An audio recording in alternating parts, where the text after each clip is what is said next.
Hey guys, Jacob here. It is May 18th, 2022. This is going to be this week's Cassie Mendoza reset. This week she is selling the Darkness. This is the named sniper rifle, one of the semi-automatic sniper rifles with perfect eyeless. So if you guys are trying to collect all the named items, I would recommend picking it up. And also the Contractor gloves, which have damage to armor, skill damage, and weapon damage. They're also selling the Darkness and the Contractor gloves at the Countdown vendor this week, which I'll also be making a separate video on, so you guys don't have to sit there and watch the whole vendor reset or this reset in one video, so you guys will be able to see what's for sale there. But if you haven't picked these up, I definitely would, because for one, you can make these triple red if you wanted to, and also get rid of weapon damage and put skill tier, which is something I've not seen in a very long time, and I know this is a piece a lot of guys back in the day were looking for to find contractor gloves that already had skill damage almost max on them.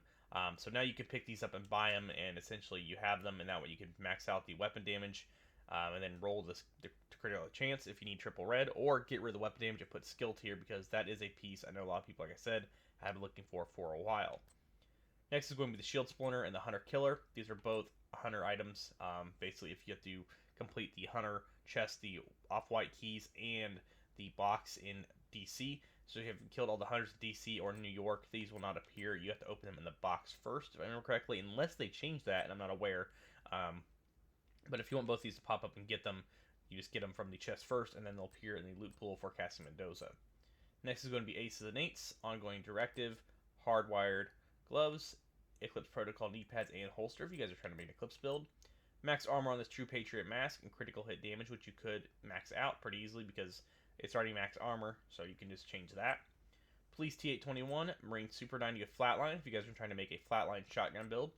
Sokolov Concerned Backpack with Energize and triple reds. So if you're trying to donate, backpacks or optimize a piece like this and get rid of Energize and put something else to have triple reds, you could use this for a DPS critical hit chance build. I know a lot of you guys are looking for critical hit damage though, so I know a lot of you guys are probably just going to ignore this because you want that critical hit damage on the backpack. Next we have the Bellstone Armory mask that has max hazard if you guys are looking for that, and almost max explosive resistance. So if you're trying to find a Bellstone piece with almost max explosive and hazard, you can max out that armor and pretty much have a triple blue piece. Next is going to be the pulse resistant mods. If you guys have not picked these up, they are also selling them at the clan vendor. These are pulse resistant mods that will protect you from the new, I guess everybody's calling it going to be a new potential meta, which is going to be the pulse meta, which everybody's calling, because everyone's going to be using spotter and flatline, which if you guys are not aware of, which is implies weapon damage by 15% to pulse enemies. So if you're going to be using, pulse resistant mods, I would recommend buying a few. That way you can throw them on your gear and protect you somewhat from people using pulse builds. But overall, that's me this week's Cassie Mendoza reset. Thanks all for watching. Make sure you subscribe for more Division 2 content, and I'll catch you guys all later.